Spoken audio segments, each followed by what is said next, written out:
तो आज प्रॉपरली इस चैप्टर को शुरू करते हैं। सबसे पहले तो हेडिंग डालो प्रॉपर्टीज ऑफ गैसेस।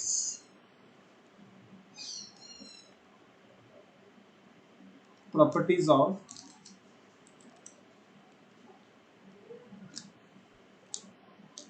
गैसेस। इसके अंदर कैरेक्टरिस्टिक्स ऑफ गैसेस के अंदर सबसे पहला तो gas is a homogeneous mixture. Homogeneous मतलब इसकी कॉम्पोजिशन यूनिफॉर्म होती है throughout. No definite shape and volume, ये भी हमने पढ़ा हुआ है। जो गैस होती है वो प्रेशर एक्सर्ट करती है, it's molecule exert pressure equally on the walls of container. ऐसा नहीं है कि कहीं पे कम प्रेशर कहीं पे ज़्यादा pressure, it exert pressure equally. And pressure बढ़ता है जैसे जैसे टेम्परेचर बढ़ता है, pressure increases with rising temperature. इनमें से कोई पॉइंट में कोई दिक्कत? साक्षी 1 2 3। सर होमोजीनियस कैसे है? उसमें मॉलिक्यूल्स तो दूर दूर होते हैं। दूर दूर होते हैं। Air is a mixture. Homogeneous मतलब जो हमारी आंखों से देख के हम बता ना पाए कि वो मिक्सचर है। हमारी आंखों से देख के क्या हम बता पाते हैं कि इसमें ये भी है, ये भी है, ये भी है एयर के अंदर? नहीं सर। तो वो होमोजीनियस है। ठीक है।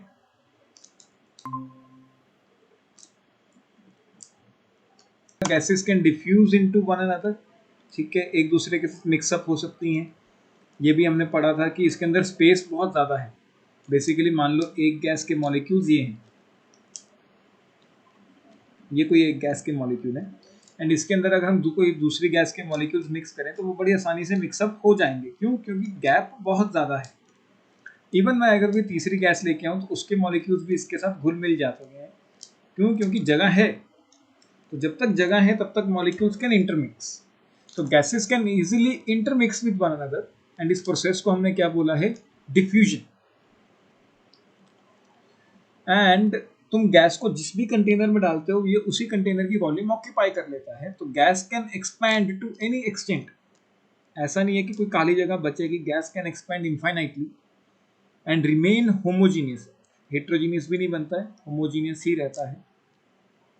Gas possesses relatively low density. ये एक्सप्लेन करोगे कैसे कि गैसेस की डेंसिटी लो कैसे होती है? कोई भी। हम अगर सॉलिड लिक्विड गैस लेते हैं, सॉलिड दूर की दूर होते हैं दूर तो दूर वॉल्यूम ज्यादा होती है, जिसकी वजह से डेंसिटी कम होती है। तो फिर मास के ऊपर भी तो डिपेंड करता है ना। तो हम ये क्यों कहते हैं कि सॉलिड की डेंसिटी सबसे ज़्यादा है, फिर लिक्विड की, फिर गैस की, जबकि डेंसिटी तो दोनों चीज़ों पे डिपेंड कर रही है। मास हम सेम ले लेते हैं सबका, सबका, तो वॉल्यूम में एक फैक्टर रह जाता है। बिल्कुल। तुम 1 ग्राम मास को फिक्स कर लो, उस 1 ग्राम सब्सटेंस में ही सॉलिड ले लो, उसी 1 ग्राम में लिक्विड ले लो और उसी 1 ग्राम का गैस ले लो। मान लो हमने मास को फिक्स कर दिया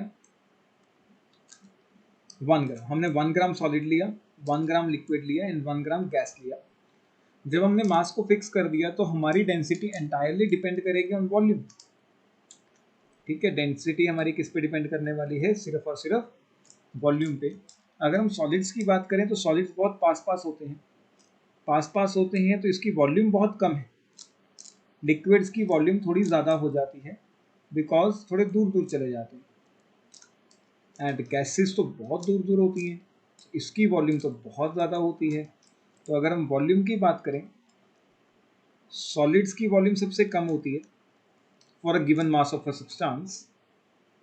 लिक्विड की वॉल्यूम थोड़ी और ज़्यादा हो जाती है एंड गैस की वॉल्यूम तो बहुत ज़्यादा होती है।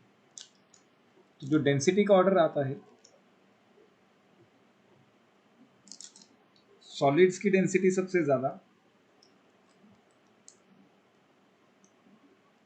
फिर liquid and at last it's gas. Clear या नहीं? कोई डाउट? ये तो बात है। बिल्कुल। देखो मान लो हमने हमारी जो डेंसिटी है वो दो चीज़ों पे डिपेंड करती है, मास पे और वॉल्यूम पे, है ना। तो अगर दो चीज़ों पे डिपेंड करता है तो हमें एज सच डिसीजन लेने में बहुत दिक्कत होगी कि किसका मास ज़्यादा है, किसकी वॉल्यूम ज़्यादा है। तो हमने किसी एक पैरामीटर को फिक्स करना है। तो हमने मास को फिक्स कर लिया क्योंकि मास को तो हम इजीली मेजर कर सकते हैं। तो एक बार मैंने 1 ग्राम सॉलिड लिया, एक एक ही ग्राम लिक्विड लिया, एक ही ग्राम गैस लिया। कोई भी सब्सटेंस का सॉलिड लिक्विड गैस लिया 1-1 ग्राम। ठीक है, तो मैंने मास को क्या कर दिया, बेसिकली फिक्स कर दिया। अब मेरी जो डेंसिटी है वो सिर्फ और सिर्फ किस पे डिपेंड करेगी, वॉल्यूम पे। और वॉल्यूम मुझे पता है कि सॉलिड्स में जो फोर्सेस होती हैं वो बहुत स्ट्रांग होती हैं। फोर्सेस बहुत स्ट्रांग है तो मॉलिक्यूल्स पास पास होंगे, मॉलिक्यूल्स पास पास होंगे तो उसकी वॉल्यूम बहुत कम होगी। लिक्विड में फोर्सेस वीक हो जाती हैं तो मॉलिक्यूल्स थोड़ा दूर दूर चले जाते हैं, तो वॉल्यूम थोड़ी सी बढ़ गई। एंड गैस में तो बहुत वीक फोर्सेस होती हैं तो मॉलिक्यूल्स बहुत ज़्यादा दूर दूर है, तो वॉल्यूम बहुत ज़्यादा हो जाती है। तो सॉलिड की वॉल्यूम सबसे कम होती है, फिर लिक्विड की, फिर गैस की। And since density is inversely proportional to volume, तो सॉलिड्स की डेंसिटी सबसे ज़्यादा होती है, फिर लिक्विड की, एंड फिर gases. Without Sakshi clear? Note करो इसे यहाँ तक पहले तो। अच्छा, और भी पॉइंट थे, पहले वो भी देख लेते हैं, फिर इकट्ठे नोट कर लेना। अच्छा, 7th पॉइंट देखते हैं। चलो पहले 6 तक नोट करो, फिर 7 समझाता हूँ। 6 तक कोई डाउट है तो बताओ, एंड इसको नोट करो। अगला पॉइंट क्या है, जैसे जैसे हम प्रेशर इंक्रीज करते हैं।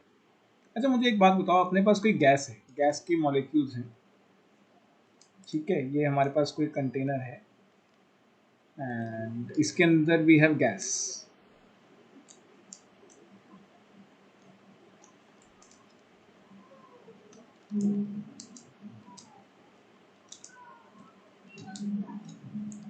इसके अंदर गैस भरी हुई थी एंड इसके ऊपर करंटली प्रेशर इज P1। मैंने प्रेशर को बढ़ाना शुरू किया। अगर मैं प्रेशर बढ़ाऊंगा तो क्या होगा बताओ? अगर मैं प्रेशर इंक्रीज करूंगा तो क्या होने वाला है? कंप्रेस होएंगी। देखो, अगर हम प्रेशर बढ़ाएंगे तो चीजें पास पास आएंगी।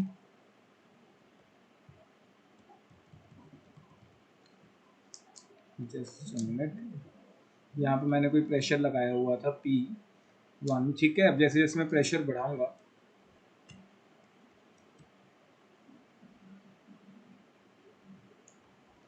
अब मैंने और प्रेशर बढ़ा दिया, अब मैं प्रेशर बढ़ाऊंगा तो मॉलिक्यूल्स पास पास आएंगे। सीधी सी बात है कि अगर हम प्रेशर बढ़ाएंगे तो मॉलिक्यूल्स पास पास ही आएंगे। तो पहले बहुत दूर दूर थे, अब मॉलिक्यूल्स पास पास आएंगे। अगर पास पास आएंगे तो उनकी फोर्सेस पे क्या फर्क पड़ेगा साक्षी? फोर्सेस बढ़ेंगी या कम हो जाएंगी?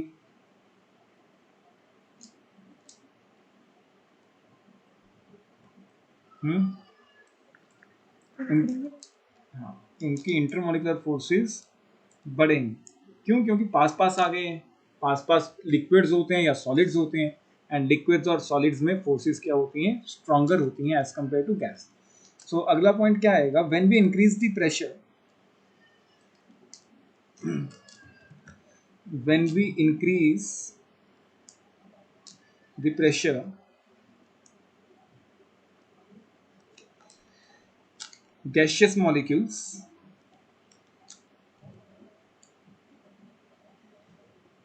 come close to each other.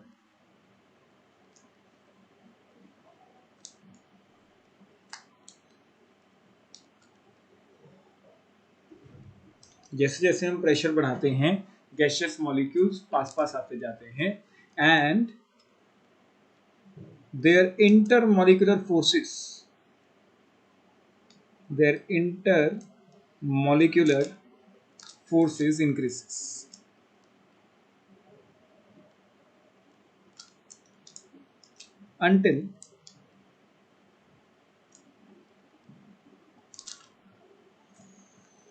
until they are converted into liquids. Until they are converted into liquids. ये प्रोसेस तब तक चलता है जब तक एक गैस लिक्विड में कन्वर्ट ना हो जाए, ठीक है। जैसे जैसे प्रेशर बढ़ाते जाओगे, फोर्सेस बढ़ती जाएंगी एंड एक ऐसा टाइम आएगा कि जो हमारी जो गैस है वो किस में कन्वर्ट हो जाती है? लिक्विड में कन्वर्ट हो जाती है। उसकी फोर्सेस इतनी स्ट्रांग हो जाती है एक टाइम पे कि वो लिक्विड स्टेट को एक्वायर कर लेती है। यहाँ तक कोई डाउट? क्लियर सबको?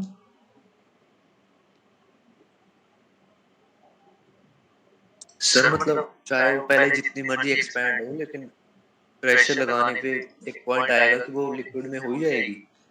सिर्फ प्रेशर नहीं आएगा, आगे जाके टेम्परेचर को भी हमें कंट्रोल करना होता है। अकेला प्रेशर कुछ नहीं कर सकता, प्रेशर एंड टेम्परेचर दोनों कंट्रोल करने होते हैं ताकि हम एक गैस को लिक्विड में कन्वर्ट कर पाए। ठीक मान है। लो तुम प्रेशर बहुत ज़्यादा लगा रहे हो लेकिन टेम्परेचर बहुत ज़्यादा है, तो कभी भी गैस लिक्विफाई नहीं होती। तो टेम्परेचर वाला पॉइंट आगे जाके पढ़ेंगे। फिलहाल हमने बस प्रेशर का पॉइंट देखना है कि जैसे जैसे हम प्रेशर बढ़ा रहे हैं, मॉलिक्यूल्स पास पास आ रहे हैं, तो उनकी फोर्सेस बढ़ रही हैं। तो एक ऐसा टाइम आएगा कि जो गैस है वो कन्वर्ट हो जाएगी into its respective liquid. Clear? कोई डाउट? सर वो लिक्विड में ही कन्वर्ट होता है, किसमें? मतलब अगर और प्रेशर दिया तो? सॉलिड्स में नहीं जाएगा बच्चे, वो तो फ्रीजिंग से ही होगा। फिर उसके लिए टेम्परेचर बहुत इंपॉर्टेंट रोल प्ले करता है। बेसिकली अगर हमें गैस को लिक्विड में कन्वर्ट करना है, हमारे पास 2-3 प्रोसेसेस आएंगे। पहले तो गैस को हम लिक्विड में कन्वर्ट करेंगे एंड इस प्रोसेस को हम बोलेंगे लिक्विफिकेशन।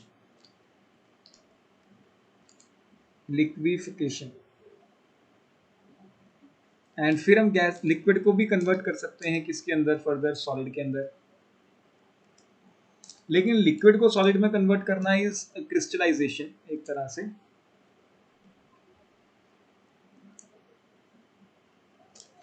एंड यहाँ पे pressure is the important factor, जबकि यहाँ पे टेम्परेचर एक इम्पॉर्टेंट रोल प्ले करेगा। गैस को लिक्विड में कन्वर्ट करने के लिए प्रेशर बहुत इंपॉर्टेंट रोल प्ले करता है। ऐसा नहीं कि टेम्परेचर प्ले नहीं करता, टेम्परेचर भी करता है, लेकिन मेजर रोल अपना प्रेशर प्ले करता है। एंड लिक्विड को सॉलिड में कन्वर्ट करने के लिए फोर्सेस को बहुत ज़्यादा इंक्रीज करने की जरूरत नहीं है, थोड़ी सी ही फोर्सेस इंक्रीज करनी पड़ती है, लेकिन टेम्परेचर बहुत कम करना पड़ता है। तो वहाँ पे टेम्परेचर एक इंपॉर्टेंट रोल प्ले करता है अगर तुम्हें किसी भी लिक्विड को सॉलिडिफाई करना है। ठीक या नहीं? Yes sir. नोट करो इसे। Sir liquid to solid temperature ज्यादा वो नहीं करता ना, लिक्विड टू सॉलिड में प्रेशर का इतना इंपॉर्टेंट रोल नहीं है, लेकिन इतना इंपॉर्टेंट रोल नहीं है जितना टेम्परेचर का होता है। वेपर प्रेशर पढ़ेंगे आगे, देखेंगे सब। अभी तो बेसिक इंट्रोडक्शन है, आज तो हम सिर्फ एक लॉज शुरू कर रहे हैं छोटे से। नोट करो इसे, फिर आगे करते हैं।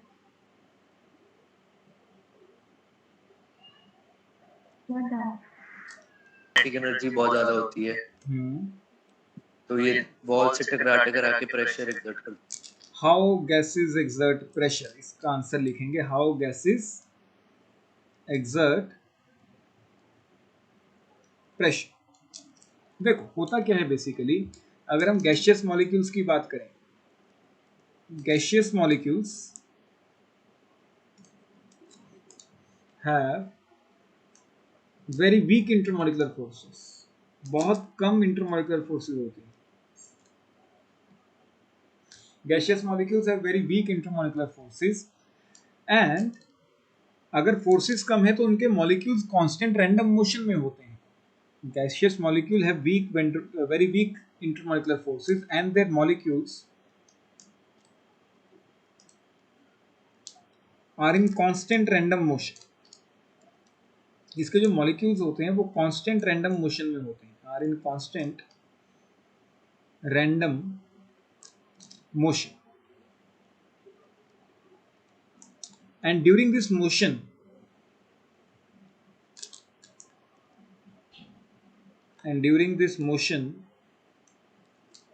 they collide with one another.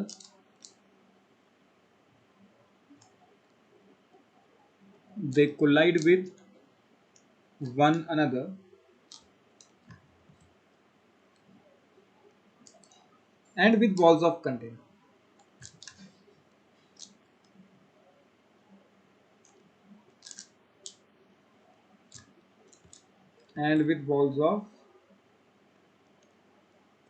Container है क्या भाई? देखो गैसेस जो हैं हमारे पास, गैसियस मॉलिक्यूल में फोर्सेस तो है नहीं, फोर्सेस नहीं है तो मॉलिक्यूल्स इधर उधर भागते रहते हैं, कांस्टेंट रैंडम मोशन। एंड इस मोशन में वो खुद से भी टकराते हैं, they collide with one another and with the walls of container. when they collide with walls of container, when they collide with walls of container, they exert pressure, they exert force अगर हम किसी भी चीज को जाके टक्कर मारेंगे तो हम उस चीज पे क्या लगा रहे हैं, कुछ फोर्स लगा रहे हैं, they exert force and hence pressure. अगर फोर्स लग रही है तो हम ये कह सकते हैं कि प्रेशर लग रहा है। क्यों?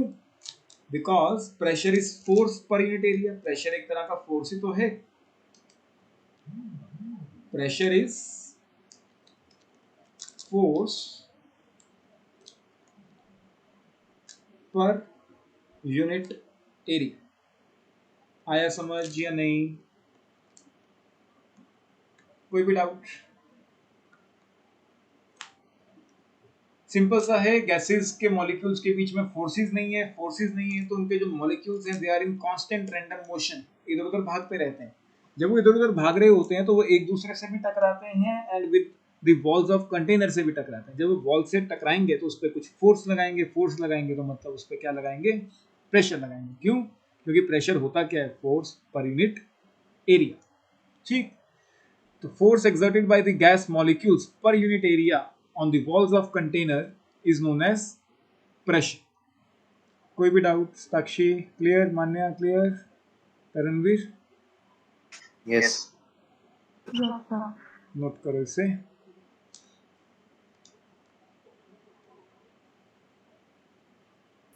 तो यहाँ पे एक यूनिट्स नोट करें।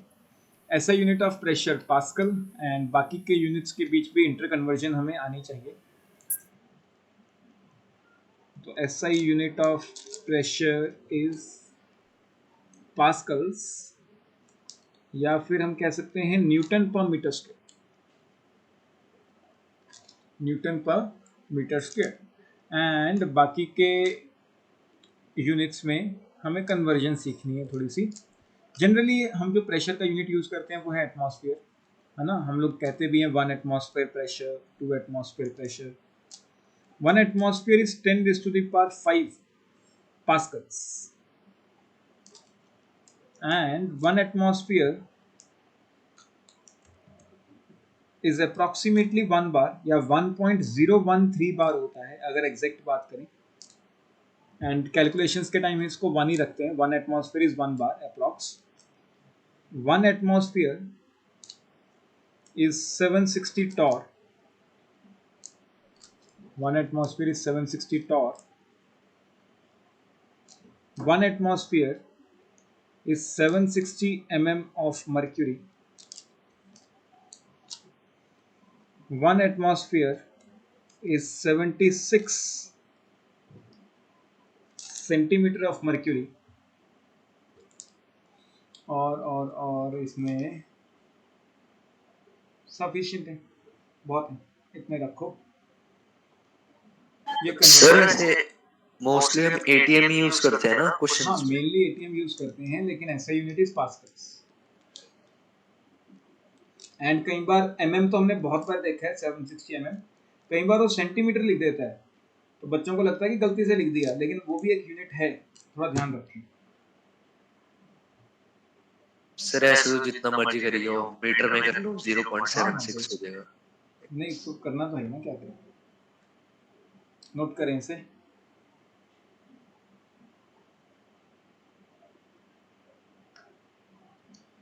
अच्छा, हम लोगों ने एक प्रेशर का फॉर्मूला किया हुआ है, प्रेशर इज एच रो जी। किस किस को याद है?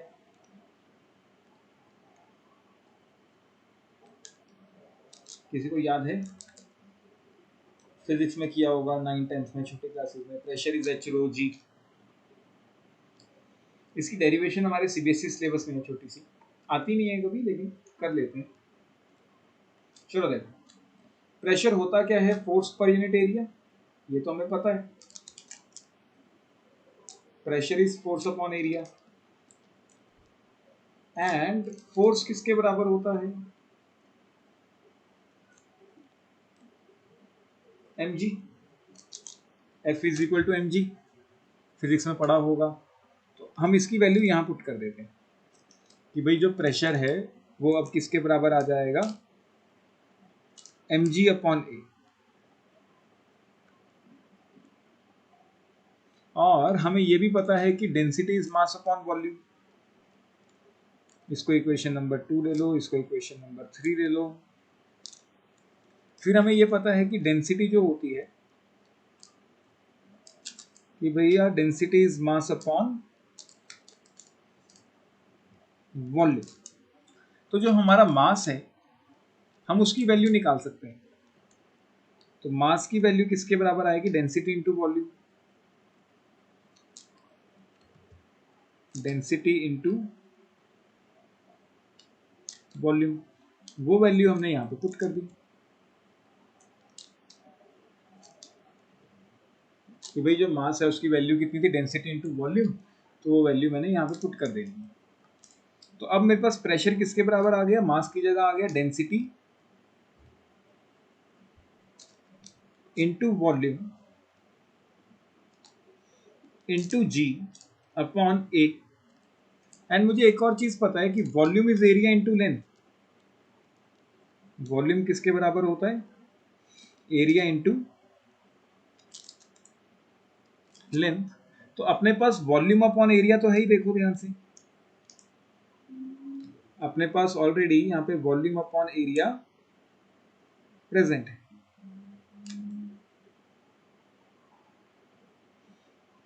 ठीक, तो वॉल्यूम अपॉन एरिया की वैल्यू कितनी आएगी?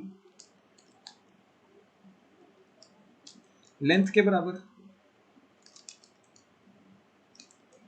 तो वो भी मैंने यहाँ पे पुट कर देना है। तो फाइनली जो प्रेशर आएगा वो किसके बराबर आएगा? डेंसिटी इंटू वॉल्यूम की जगह हाइट आ गया, वॉल्यूम अपॉन एरिया की जगह क्या आ गया? Height into G. तो हमारे पास एक फॉर्मूला बन जाता है कि pressure is height density into G. कोई doubt? H rho G. H is height, G gravitational जो कांस्टेंट होता है तुम्हारा 9.8 एंड रो डेंसिटी। ठीक है, कोई डाउट? दोबारा समझ लो डेरिवेशन। हमें प्रूव करना है कि प्रेशर इज एच रो जी, जो हम लोगों ने फिजिक्स में पढ़ा है, and pressure is force upon area. Force होता है एम जी। तो फोर्स की वैल्यू पुट कर दी और हमें एम जी से कोई लेना देना नहीं है, हमें तो डेंसिटी बीच में लेके आनी है। तो density is mass upon volume, तो यहाँ से मास की वैल्यू निकाल के मैंने पुट कर दिया। तो अपना आ गया density into volume into G upon area. तो वॉल्यूम अपॉन एरिया किसके बराबर होता है? लेंथ के बराबर। पुट किया, आंसर आ गया कि pressure is H rho G. Clear सबको? कोई डाउट? साक्षी क्लियर है बच्चे डेरिवेशन? Yes sir. नोट करो इसे। Sir done. Done. Taranveer? Done sir. Sakshi एक बात बताओ, अभी हम लोग यहाँ पे मान लो अर्थ की सरफेस पे हैं,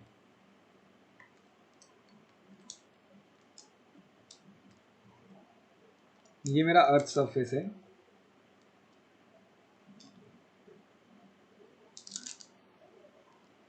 एंड हम किसी हिली एरिया में चले गए।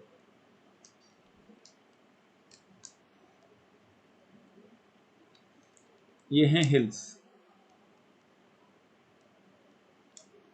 तो जब हम हिली एरिया में जाते हैं तो वहां पे प्रेशर बढ़ता है या कम होता है?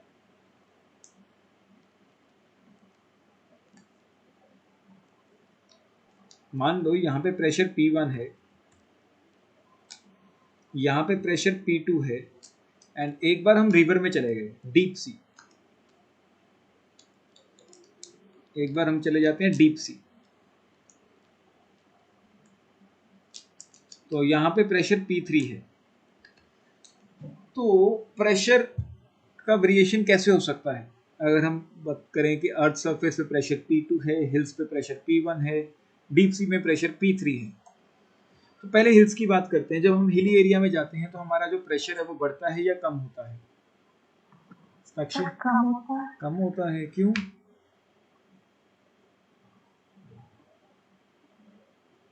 कोई एक रीजन?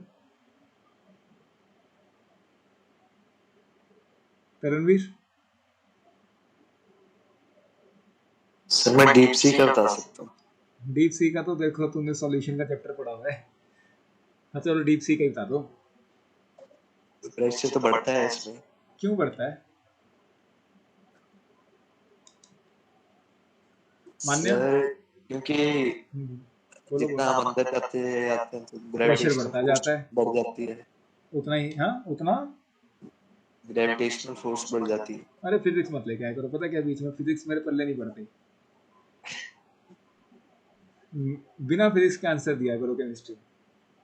हाँ जहाँ पे ज़रूरी है वहाँ पे ठीक है, लेकिन अभी ज़रूरी नहीं है। मान्या बताएगी आंसर, क्यों मान्या?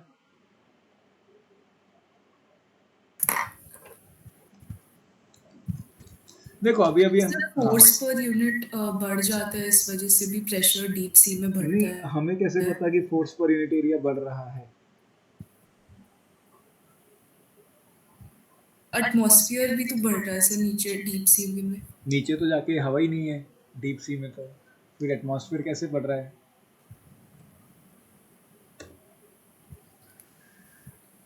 चलो देखो, हमने देखा प्रेशर इज एच रो जी, और हमने कहा यहाँ पे एच हाइट है। जो हम हाइट नापते हैं वो भी फ्रॉम द स्काईज नापते हैं। ये मान लो हमारा स्काई है, ठीक है, तो हम स्काई से हाइट नापते हैं। तो जब हम यहाँ पे थे हिली एरिया में तो हाइट थी h1, फिर हम आ गए अर्थ की सरफेस पे, फिर हम आ गए डीप सी, ठीक। तो यहाँ पे अगर हाइट h1 है, यहाँ पे हाइट हो जाएगी h2 एंड यहाँ पे हाइट हो जाएगी h3। तो since h1 is less than h2 which is less than h3, height कम होती जा रही है, हाइट बढ़ती जा रही है, तो प्रेशर का जो ऑर्डर रहेगा P1 सबसे कम रहेगा, फिर P2 एंड फिर P3। तो जैसे जैसे हम हिली एरिया में जाएंगे प्रेशर कम होता जाएगा, लेकिन जैसे जैसे हम डीप सी जाएंगे तो प्रेशर बढ़ता जाएगा। ये नोट करो। सर हम्म, जैसे हम ऐसे न्यूज वगैरह में देखते हैं तो वैसे नहीं बात करते कि सी लेवल पे वो क्या चीज? मतलब एक सी लेवल को वो एक रेफरेंस पॉइंट मान के चलते हाँ तो हैं। हम सी लेवल को रेफरेंस पॉइंट ही तो मान के चल रहे हैं। हमने कहा कि प्रेशर, और यहाँ से हिली एरिया पे जाएंगे तो प्रेशर कम होगा, लेकिन यहाँ से डीप सी जाएंगे तो प्रेशर बढ़ेगा। तभी तो हम इसको 1 एटमॉस्फेयर लेके चलते हैं ना, इसको एज अ रेफरेंस लेके चलते हैं। मतलब अर्थ सरफेस हमारा सी लेवल है। हाँ इसको सी लेवल बोलते हैं, इसको अर्थ सरफेस को हम सी लेवल बोलते हैं, एंड इसको डीप सी बोलते हैं, इसको हिली एरिया बोलते हैं, ठीक।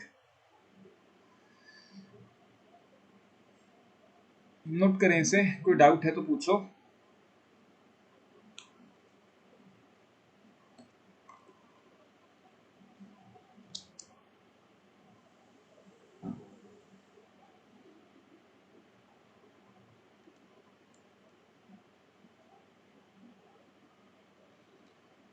तो यहाँ पे अब 2-3 पॉइंट्स आएंगे, वो लिखते हैं, पहले नोट कर लो फटाफट। As we move up in the hilly area, as we move up in the hilly area, pressure decreases, and hence amount of oxygen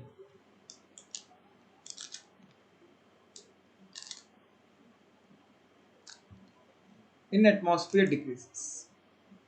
pressure कम हो रहा है तो amount of oxygen in atmosphere भी कम हो रहा है, due to which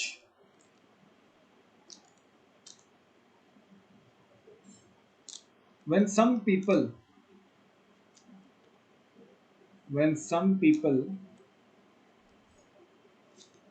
travel from sea level to hilly areas, travel from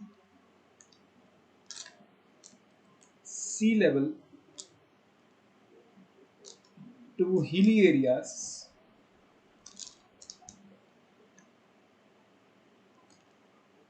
suffer from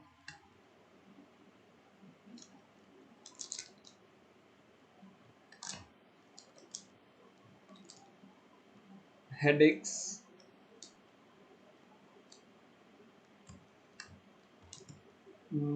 headaches ही लिख लो, मतलब उनको हेडेक्स सा होने लगता है, and this condition is known as altitude sickness.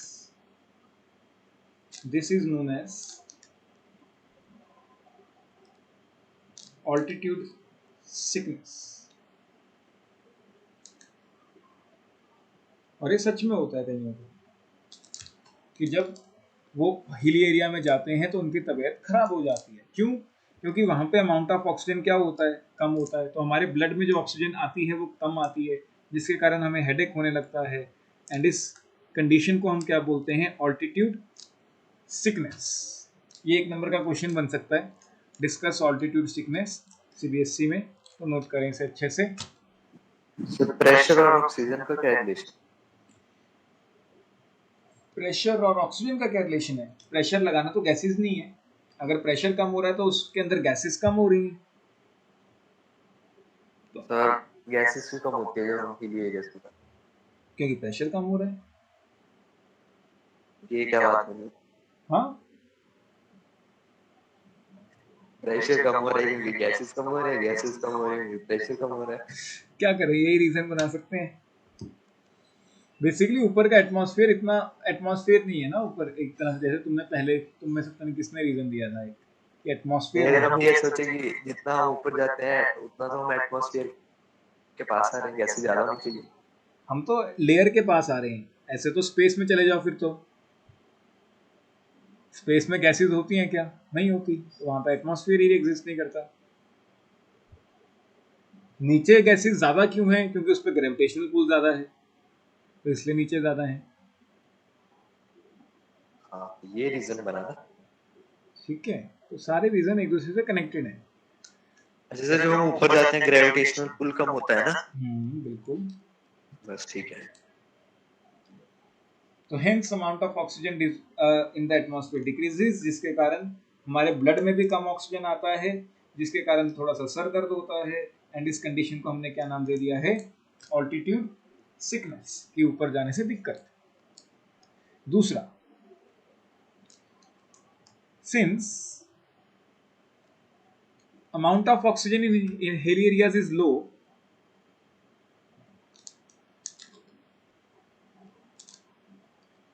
amount of oxygen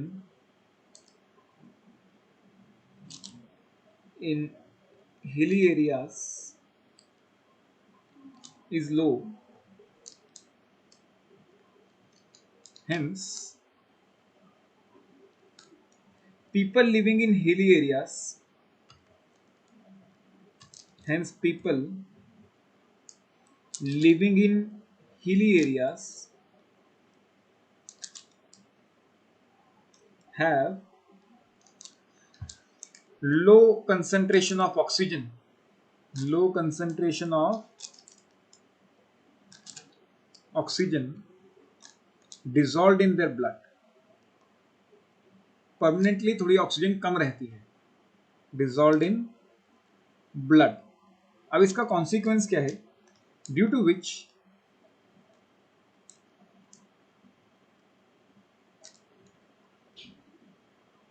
their thinking ability decreases, due to which they become weak,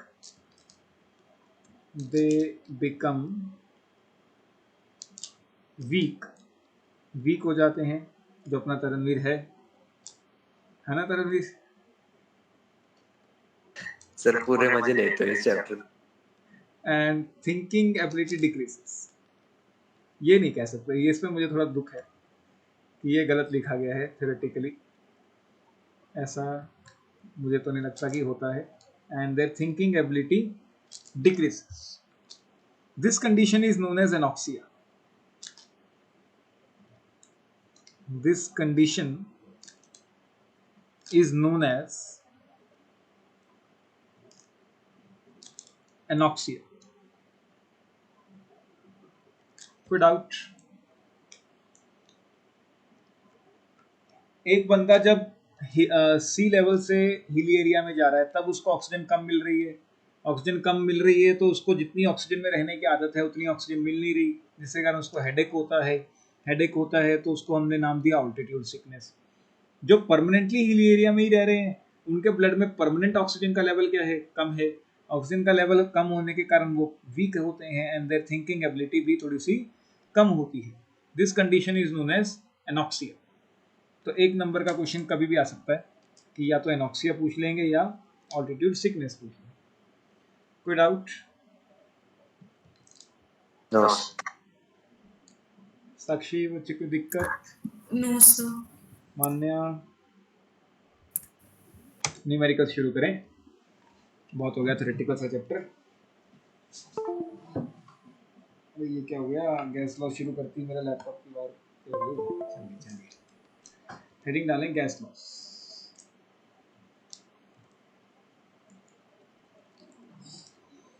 gas laws में हमारे पास कुछ गैस लॉस आएंगे। सबसे पहला लॉ है बॉयल्स लॉ। हाँ, सबने किया हुआ है तो मुझे एक एक करके बता दें अपने अपने पॉइंट ऑफ व्यू। इसमें बॉयल्स लॉ क्या है? बॉयल्स लॉ कुछ idea?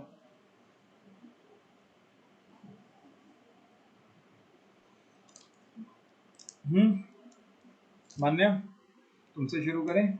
Boyle's law yes sir. कुछ आइडिया क्या होता है?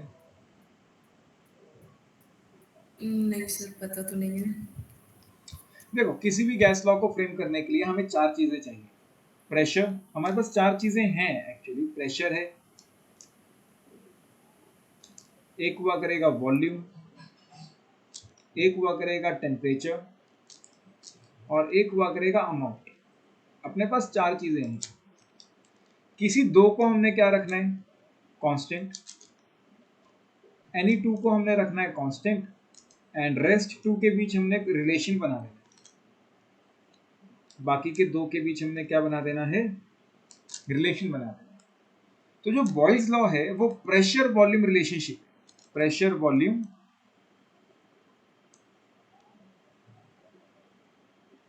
रिलेशनशिप। कहने का मतलब क्या है? इसने प्रेशर और वॉल्यूम के बीच रिलेशन बनाया और बाकी दोनों पैरामीटर्स को रखा है कांस्टेंट। तो ये लॉ क्या कहता है? देखो, पहले जो कांस्टेंट वाली चीजें हैं वो बता देते हैं। For a fixed amount of gas, amount को फिक्स कर दिया। For a fixed amount of gas at constant temperature, at constant temperature। तो जो मैंने 2 पैरामीटर्स को कांस्टेंट करना था वो कर दिया, अमाउंट को भी फिक्स कर दिया, टेम्परेचर को भी क्या कर दिया? कांस्टेंट कर दिया। अब इनके बीच रिलेशन है, pressure of a gas, pressure exerted by the gas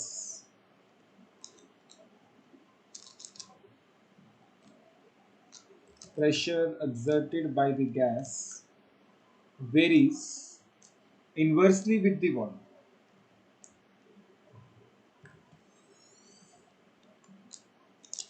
varies inversely। Sir ये डायरेक्टली नहीं आता था? डायरेक्टली तो नहीं है बच्चे, जहां तक मुझे आइडिया है इट वेरीज इनवर्सली। अच्छा हाँ ठीक है ठीक है। PV is equal to nRT होता है ना, pressure is inversely proportional to volume. Pressure occupied, pressure exerted by the gas is in varies inversely with the volume। मतलब pressure is inversely proportional to volume. या फिर इसको हम कह सकते हैं, हमने बचपन में एक लॉ पढ़ा है, P1V1 equal to P2V2।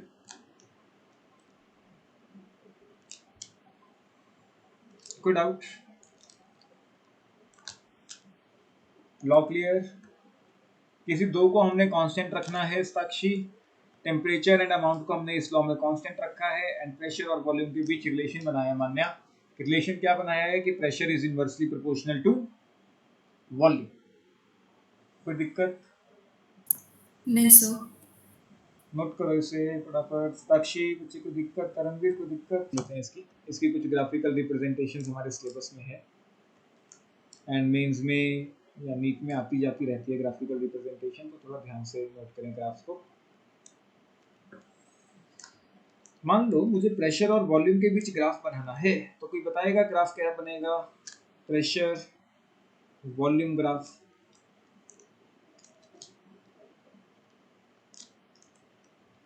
Hyperbolic. ऐसा बनता है। अब तुम इसको क्या बोलते हो? हाइपरबोला। तो देखो, पहले प्रेशर बहुत ज़्यादा था, प्रेशर बहुत ज़्यादा था। देखो यहाँ पे ऊपर की तरफ से देख रहे हैं, प्रेशर बहुत ज़्यादा था। प्रेशर बहुत ज़्यादा था तो वॉल्यूम बहुत कम थी। फिर हमने क्या किया, प्रेशर को थोड़ा कम कर दिया। प्रेशर को थोड़ा कम किया तो वॉल्यूम थोड़ी बढ़ गई। फिर प्रेशर को और कम कर दिया। जैसी प्रेशर को और कम किया, वॉल्यूम थोड़ी और बढ़ गई। तो pressure is inversely proportional to volume. जैसे जैसे हम प्रेशर बढ़ा रहे हैं, वैसे वैसे वॉल्यूम कम हो रही है, या यह कहें प्रेशर कम होने से वॉल्यूम बढ़ रही है। कोई डाउट? ठीक, तो ये पहला ग्राफ।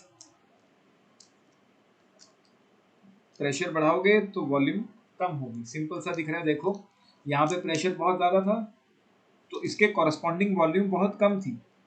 प्रेशर कम हुआ तो वॉल्यूम बढ़ रही है, तो मतलब pressure is inversely proportional to volume. तुम इस लाइन को डॉटेड बना सकते हो। ठीक है, मैंने यहाँ पे सॉलिड में बनाया है, तुम इसको डॉटेड में कन्वर्ट कर सकते हो।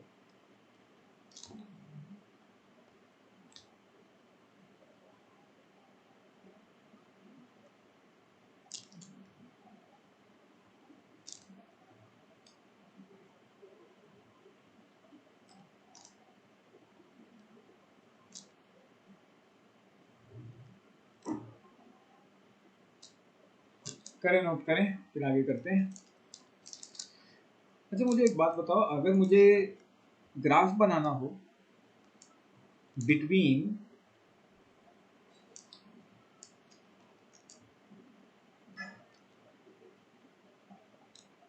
प्रेशर वर्सेस 1/वॉल्यूम, क्या ग्राफ रहेगा साक्षी?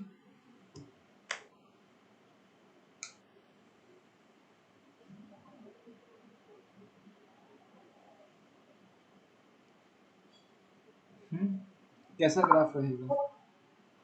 सब प्रेशर इंक्रीज हो रहा है तो 1/v इंक्रीज होगा। हाँ बिल्कुल। देखो जैसे जैसे हम प्रेशर बढ़ाएंगे तो वॉल्यूम कम होगी। अगर वॉल्यूम कम होगी तो 1/v की वैल्यू बढ़ेगी।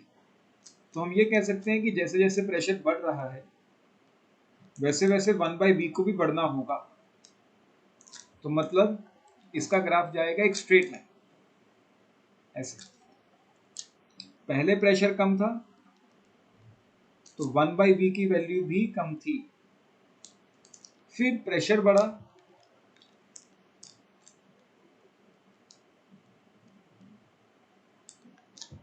एंड 1/v की वैल्यू भी बढ़ गई। इसको भी डॉटेड में कन्वर्ट करें।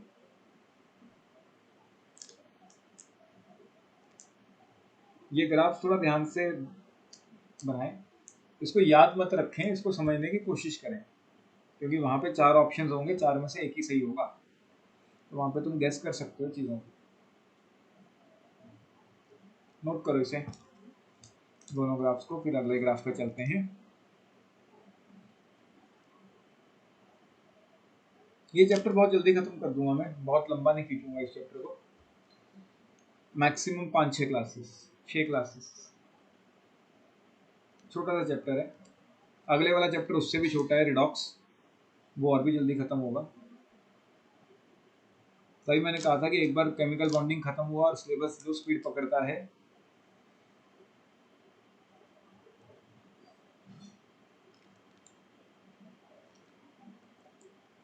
सर इसमें ज्यादा एक्स्ट्रा नहीं है कंपटीशन के पॉइंट ऑफ व्यू से? है वो भी करेंगे, लेकिन न्यूमेरिकल क्वेश्चन है ना, तो मैथ तुम्हें टॉपिक कराने हैं। मैं न्यूमेरिकल्स दे भी दूंगा जब तक मुझे लगेगा कि तुमसे सॉल्व नहीं हो रहे हैं। एक बार मुझे लगेगा कि सॉल्व होने लग गए हैं, फिर मैं तुम पर छोड़ दूंगा उस टॉपिक को।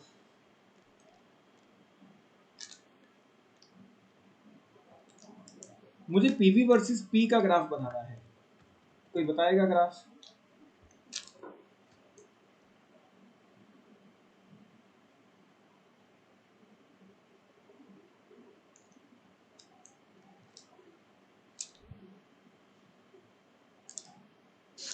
स्ट्रेट लाइन आएगी, कांस्टेंट। स्ट्रेट लाइन कांस्टेंट, सोच लो।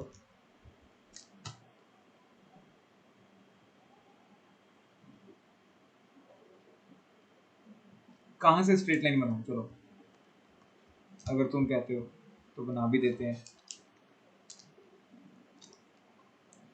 क्या ये बना दूं स्ट्रेट लाइन, या ये बना दूं, या ऐसे बना दूं?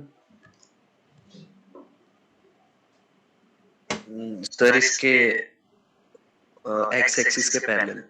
एक्स एक्सिस के पैरेलल। ओके, मान्य।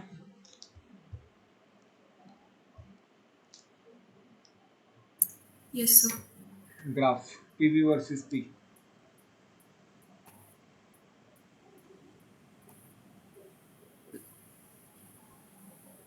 So parallel. Parallel to X axis और Y axis? No sir, x-axis. X axis. साक्षी?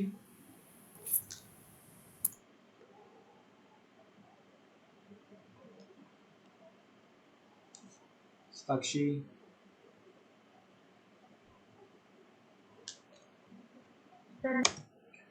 देखो साक्षी, जैसे जैसे हम प्रेशर बढ़ा रहे हैं तो वॉल्यूम कम हो रही है, तो पीवी का प्रोडक्ट कैसा होगा साक्षी? क्या इस पे कोई फर्क पड़ेगा? देखो प्रेशर बढ़ रहा है, वॉल्यूम कम हो रही है, तो दोनों का प्रोडक्ट एक दूसरे को नलिफाई करेगा ना। जितना ये बढ़ रहा है उतना ये कम हो रहा है, तो ये पीवी क्या रह रहा है? बेसिकली कांस्टेंट रह रहा है। ये पॉइंट समझ आया साक्षी या नहीं? Yes sir. तो अगर हम प्रेशर को जितना मर्जी बढ़ाते जाएं लेकिन पीवी की वैल्यू नहीं बढ़ने वाली, मतलब graph will be a straight line. Pressure बढ़ता जाएगा लेकिन पीवी की वैल्यू सेम रहेगी। तो देखो यहाँ पे, एंड इनिशियली प्रेशर बहुत कम था,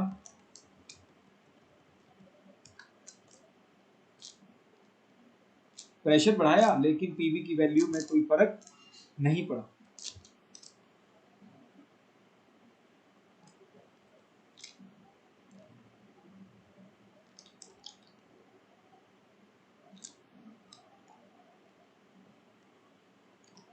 same is the case here. यहाँ पे पैरेलल टू वाई एक्सिस बन जाएगा। पीवी की वैल्यू सेम है, प्रेशर जितना मर्जी बढ़ाते जाओ कोई फर्क नहीं पड़ने वाला। प्रेशर पहले इतना था तब भी पीवी की वैल्यू उतनी ही थी, प्रेशर को मैंने थोड़ा सा कम किया तब भी पीवी की वैल्यू उतनी ही है। कोई डाउट? क्लियर या नहीं?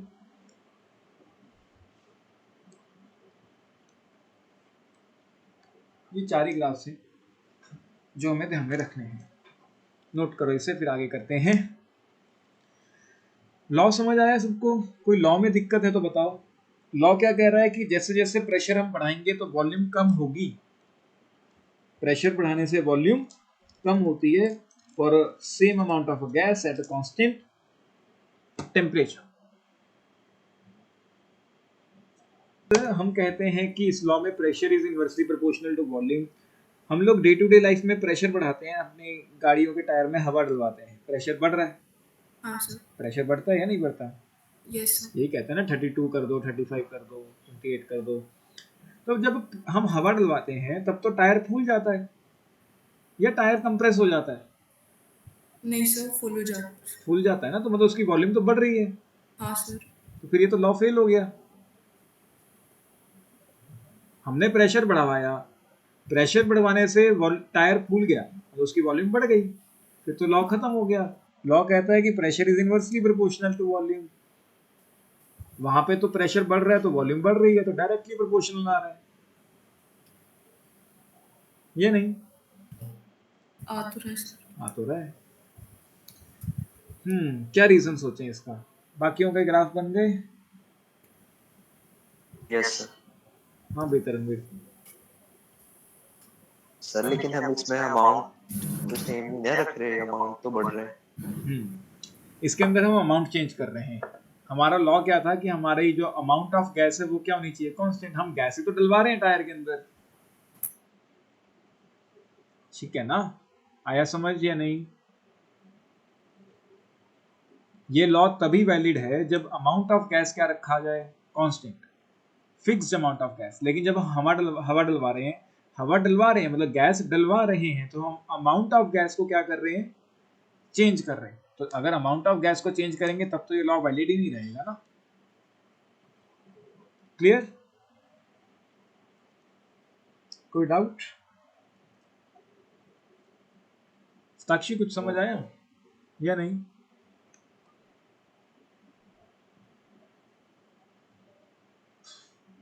साक्षी आ गया ना? मान्या?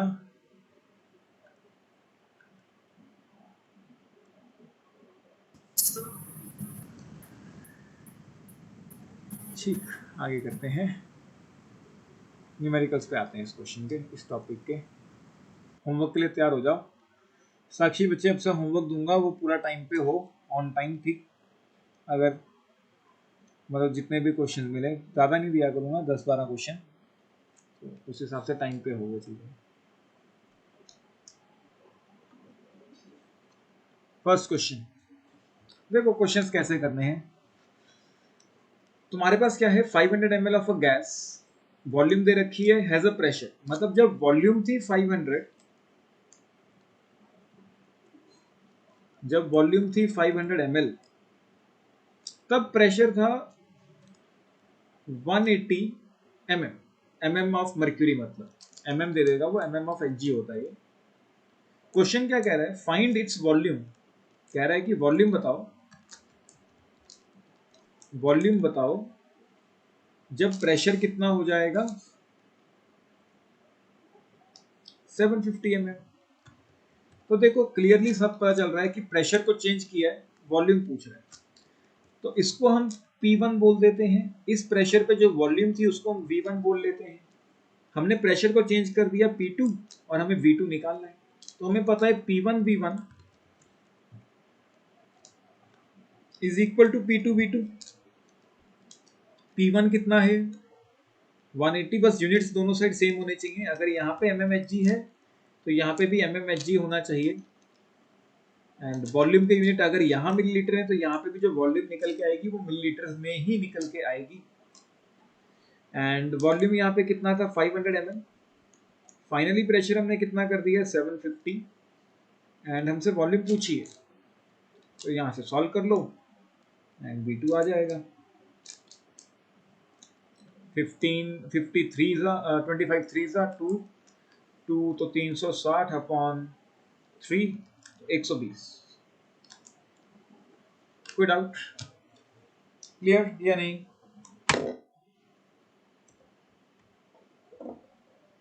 Yes sir. And third part में कहा है कि find its pressure. Third part कह रहा है कि प्रेशर बताओ। सेकंड पार्ट, ये तो फर्स्ट पार्ट था। सेकंड पार्ट में कह रहा है कि इट्स प्रेशर, प्रेशर बताएं जब उसकी वॉल्यूम हो गई है 200 ml। तो अब इसको V2 ले लेते हैं, तो P2 हमसे पूछा है, तो again P1 V1 is equal to P2 V2। P1 कितना था 180, V1 कितना था 500, P2 हमें निकालना है एंड V2 इज 200। यूनिट्स का थोड़ा ध्यान रखें, अगेन यूनिट्स में अभी तो कुछ नहीं है, लेकिन बाद में यूनिट्स में बड़ा खेल हो जाता है इन क्वेश्चन में। डायरेक्टली तुम जल्दी जल्दी में पुट कर दोगे, बाद में पता चलेगा कि आंसर गलत। तो P2 कितना आएगा 90 इंटू 5, तो 450 mmH। क्लियर या नहीं? कोई डाउट? नोट करो इस क्वेश्चन को।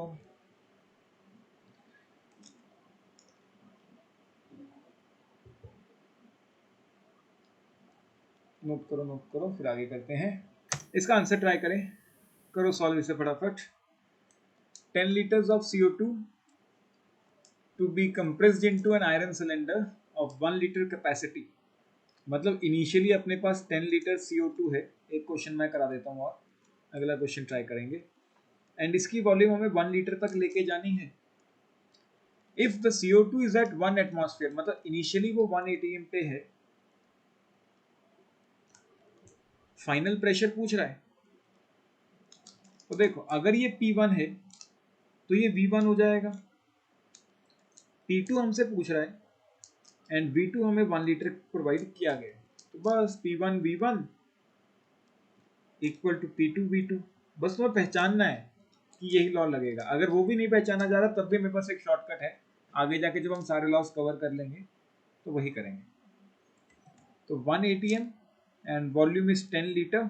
फाइनली प्रेशर हमें निकालना है and volume is 1 litre, unit same रखे गए हैं, तो फाइनल प्रेशर कितना आ जाएगा 10 ATM। क्लियर या नहीं? साक्षी न्यूमेरिकल समझ आ रहे हैं या नहीं? सर ये तो मतलब जैसे कि आपने क्वेश्चन किया तो आ गया, बट पहले पढ़ के नहीं पता था कि क्या करेंगे। इसके ऊपर प्रैक्टिस करनी पड़ेगी, कोई बात नहीं, मैं भेजता रहूँगा डेली के। एंड अगर मैं ना भेजूँ तो मुझे कल मतलब कल सुबह तक अगर तुम्हें नहीं मिलते हैं मैसेज तो मुझे मैसेज डाल दिया करना, क्योंकि वैसे मैं भेज दूँगा सीधी असाइनमेंट ही डायरेक्ट भेज रहा हूँ अभी। एंड उसमें सारे क्वेश्चन हैं, प्रिंट आउट मेरे से दिवाली के टाइम पे ले लेना, क्योंकि उसमें आगे आने वाले सारे चैप्टर्स के मैं तुम्हें इकट्ठे ही डाल।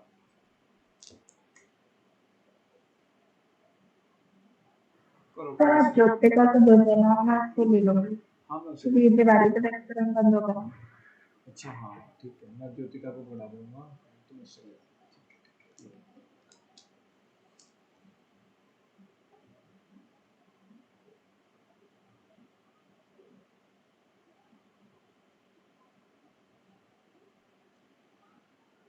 कलियर नोट करें आगे।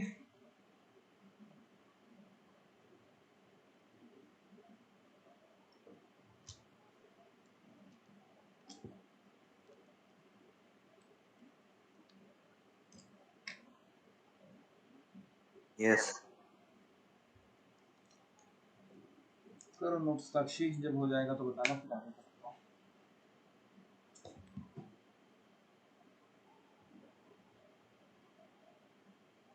सर दिवाली की छुट्टी दोगे? दिवाली की छुट्टी है, संडे मंडे वेडनेसडे भाई दूज की। हमारी तो रात को क्लास लगती है तो भाई दूज की छुट्टी करने की जरूरत नहीं है मुझे लगता है। ये बढ़िया। संडे मंडे की छुट्टी करूंगा, टेंशन मत लो।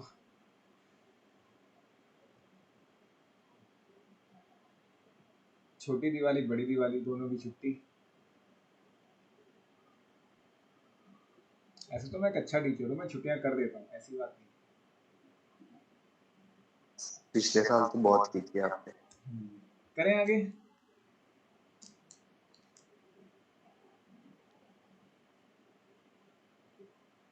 साक्षी यस लिख लिया?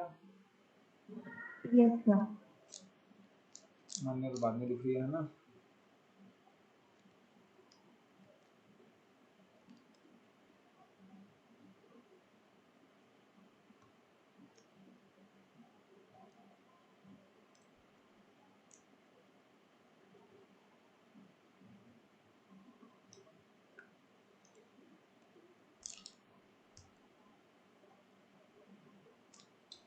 ठीक, ट्राई करो इसे।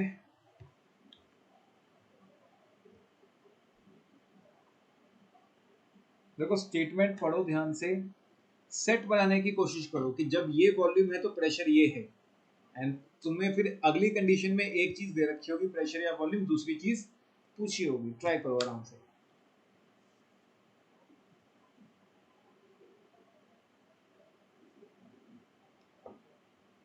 यहाँ पे एस आएगा सब्जेक्टिव एंड यहाँ पे टी आएगा।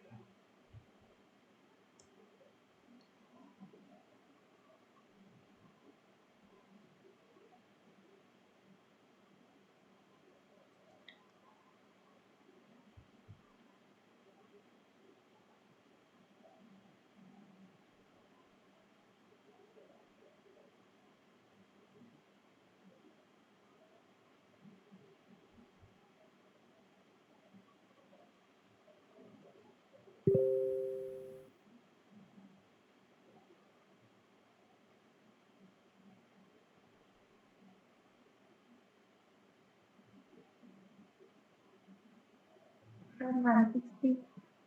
160 160 160 160 चेक करना पड़ेगा। अच्छा 160, ठीक ठीक ठीक ठीक। बाकियों का आंसर आया? मान्या, तरणवीर?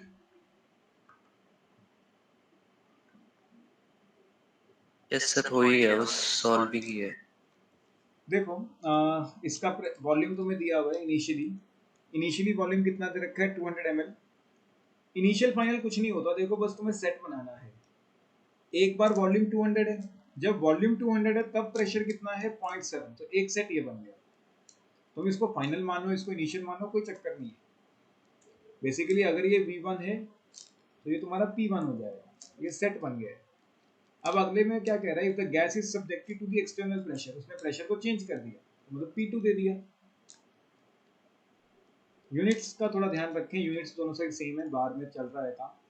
फाइनल वॉल्यूम पूछ रहा है, तो P1 V1 equal to P2 V2 लगाओ, आंसर आ जाएगा। कोई दिक्कत? मान्या, इसे करो ना, अगला क्वेश्चन ट्राई करें। ठीक है, हमें पहले ये देखा कि बर्स्ट कर जाएगा अगर प्रेशर इतना हो, तो मुझे नहीं पता इस पे वॉल्यूम कितनी है, तो मैंने प्रेशर लिख लिया कि भाई इतने प्रेशर पे ये बर्स्ट कर जाएगा। फिर मैंने आगे स्टेटमेंट पढ़ी तो मैंने देखा कि 1 बार प्रेशर पे वॉल्यूम कितना है 2.27 लीटर। तो बर्स्टिंग की वॉल्यूम पूछ रहे हैं, तो what volume the balloon can be expanded, मतलब कितना मैक्सिमम वॉल्यूम करा जा सकता है, तो ये निकालना है हमें। तो ये P1 है, ये V1 है, ये P2 है, तो V2 हमसे पूछा है।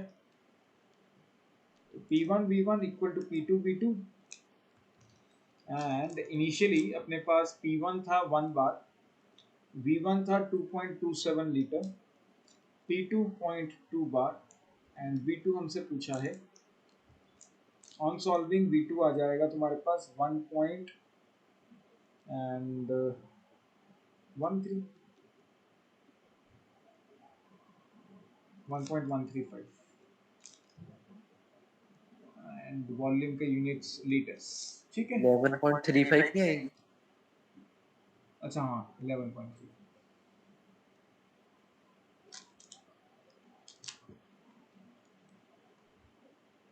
लीटर्स। नोट करो इसे, पहले ये कन्वर्जन यूनिट्स लिख लेना, कहीं पे काम आएंगे। वॉल्यूम के कन्वर्जन यूनिट्स मीटर क्यूब ऐसा ही होता है। ठीक, 1 लीटर, लीटर जनरली यूज है, and 1 liter is 10 to the minus 3 meter cube, 1 liter is 10 to the 3 centimeter cube, and 1 decimeter cube and 1000 milliliters। Note करें, उसके बाद क्वेश्चन सॉल्व करें एंड आंसर बताएं।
आया आंसर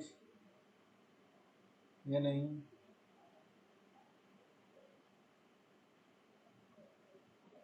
सर आ गया। आ गया? कितना?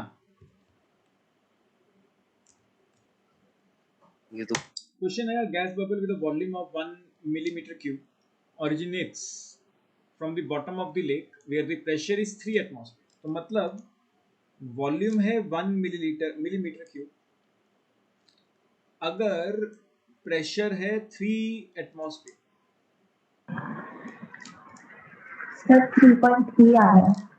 3.3 मिलीमीटर क्यूब, यस सर। 3.3, ठीक। उसके बाद तुम्हें कह रहा है कि वॉल्यूम बताओ। रणवीर प्रेशर चेंज नहीं किया ना? अरे सर प्रेशर कर दिया था, वो वॉल्यूम को 1 मीटर क्यूब देख लिया। अरे तभी कह रहा हूँ कि यहाँ पे यूनिट्स का बहुत बड़ा खेल है, अभी तो शुरू हुआ है जब तक।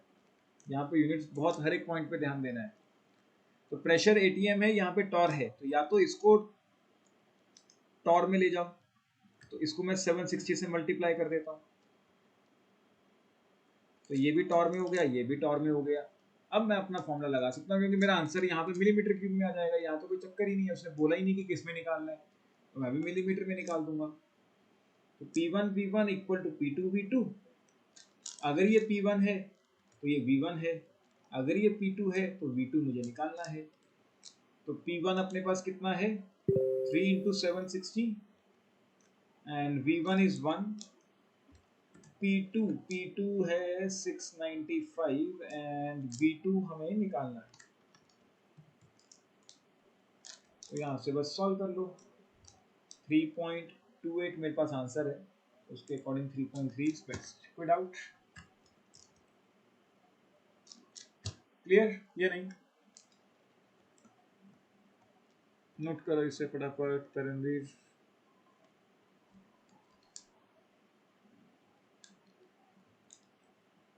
सर अभी और करवाओगे? हाँ हाँ, एक दो क्वेश्चन अगर मैं PYQ चेक करता हूँ, अगर कोई आया है तो करा देते हैं। वैसे तो मुझे लगता नहीं कि इतने छोटे से टॉपिक पे PYQ कोई आया होगा, लेकिन फिर भी चेक करते हैं एक बार। लिख लिया ये?